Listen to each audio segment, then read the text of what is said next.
ભાવનગરના hill park sister road પર આવેલી જ્ઞાનમંજરી કોલેજના કર્મચારી જિગ્નેશભાઈ ચૌહાણે પોલીસ ફરિયાદ નોંધાવી હતી કે 6 થી 7 જાન્યુઆરી 2024 દરમિયાન કલેક્શનની રકમ એકાઉન્ટ ઓફિસના કબાટમાં લોક કરીને રાખવામાં આવી હતી, જેની ચોરી થઈ હતી। જેની ફરિયાદના આધારે વર્તેજ પોલીસે 3 ઈસમ ઈબુભાઈ ઉર્ફે ઈબુલો, અમરુસિંહ નીનામા રહે દાહોદ, કાંતિભાઈ મગજભાઈ નીનામા રહે દાહોદ અને હેમાભાઈ છક્ષી નીનામા રહે દાહોદવાળાને ઝડપી લઈ ધોરણસરની કાર્યવાહી હાથ ધરી હતી।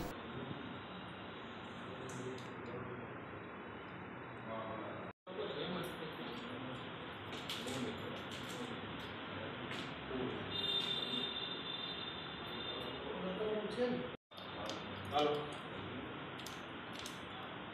Whatever.